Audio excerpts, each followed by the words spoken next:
Bismillah. Assalamualaikum warahmatullahi wabarakatuh.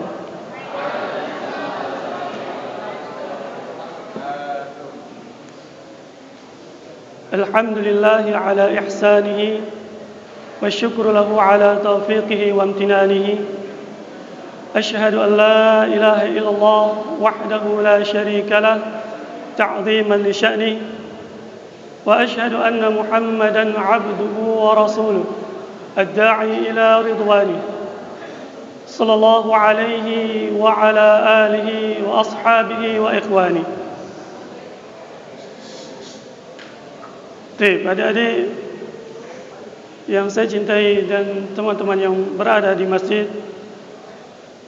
ya, pertama-tama tidak lupa kita ucapkan puji syukur kita kepada Allah Subhanahu wa taala karena sampai sore hari ini mendekati maghrib kita masih diberikan kesehatan untuk tetap melakukan ibadah puasa.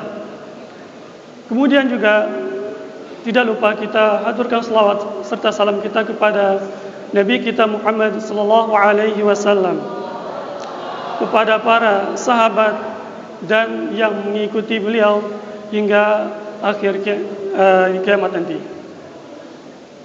Pembahasan kita pada sore hari ini menjelang berbuka puasa yaitu tentang apa-apa yang dibolehkan bagi orang yang berpuasa. Jadi apa-apa yang dibolehkan bagi orang yang berpuasa.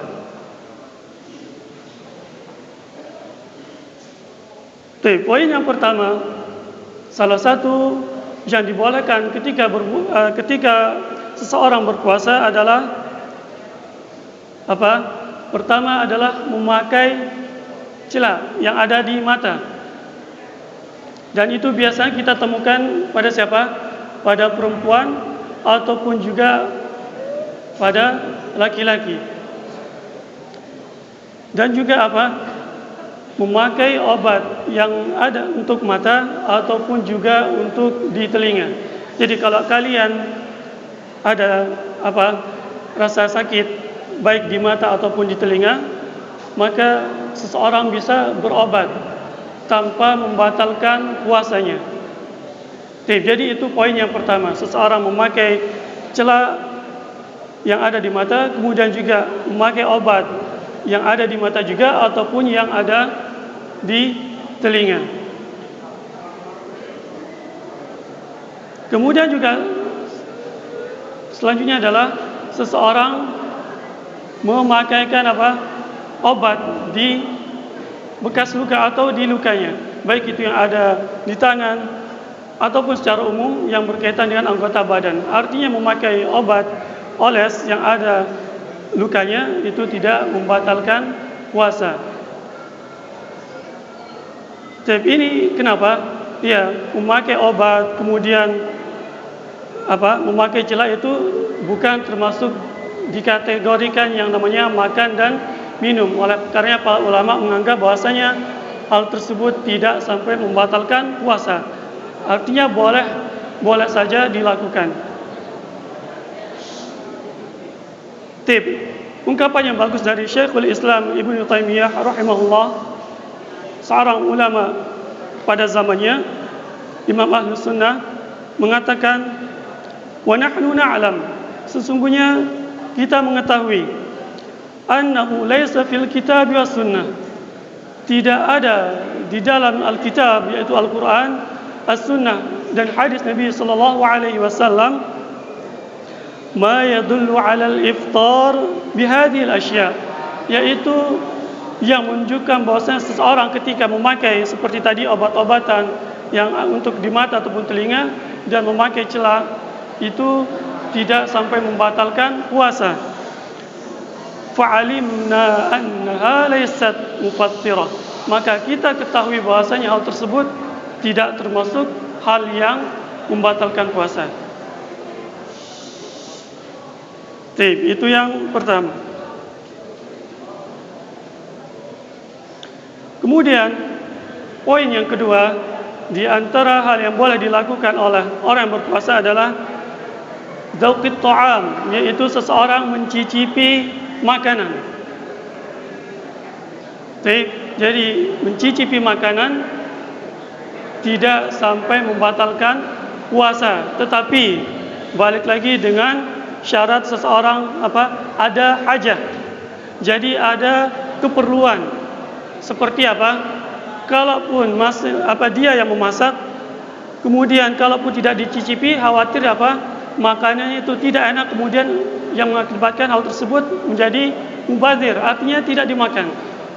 Maka di situ orang yang memasak, yang menjadi koki terutama untuk berbuka puasa, jadi di situ dibolehkan untuk mencicipi makanan dengan seperti tadi, yaitu ada hajatnya, ada keperluan.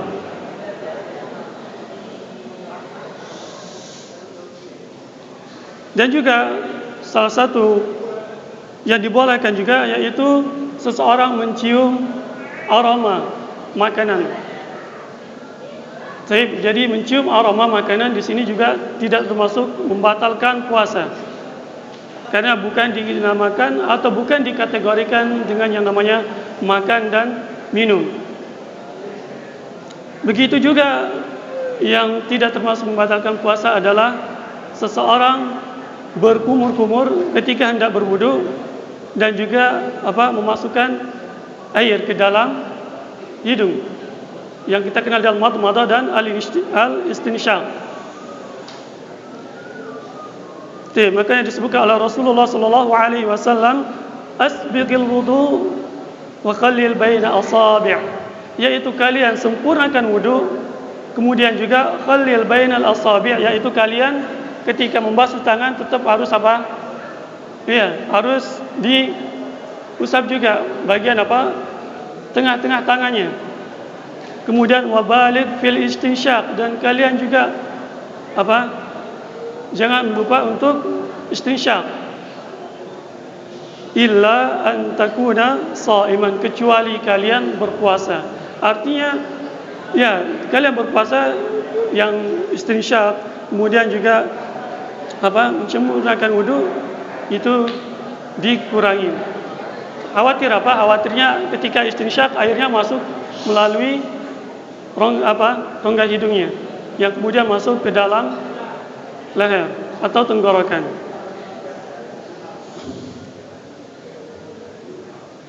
Kemudian juga dua poin terakhir, yaitu seseorang memakai siwak. Siwak yang kita ketahui bahwasanya hukumnya sunnah. Artinya siwak di sini seseorang tetap boleh bersiwak walaupun dia dalam keadaan berpuasa. Dan ini sebagaimana dijelaskan oleh Rasulullah sallallahu alaihi wasallam dalam sabdanya, "Laula an asyqa ala ummati", seandainya tidak memberatkan terhadap umatku, la amartuhum bisiwaki 'inda kulli salati, niscaya aku akan perintahkan pada mereka untuk bersiwak ketika hendak melakukan salat.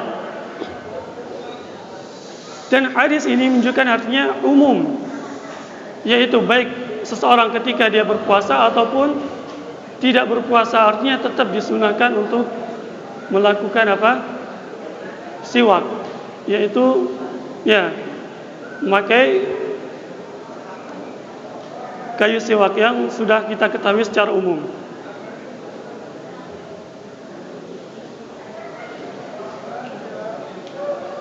Kemudian jadi salah satu poin terakhir, yaitu seseorang boleh at-tabarrud, yaitu mendinginkan badannya, yang di situ mungkin dia merasakan haus ataupun dahaga. Seseorang boleh melakukan at-tabarrud dalam istilahnya, yaitu agar agar hilang rasa haus dan dahaganya.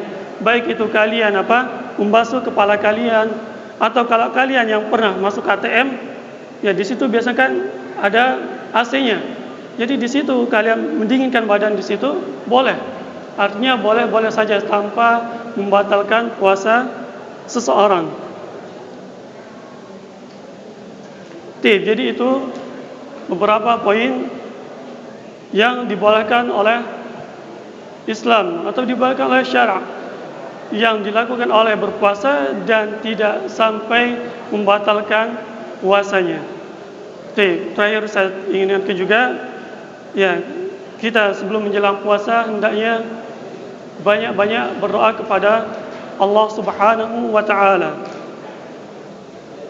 Disebutkan oleh Rasulullah sallallahu alaihi wasallam bahwasanya mengatakan salasatun la turaddu da'watuhum.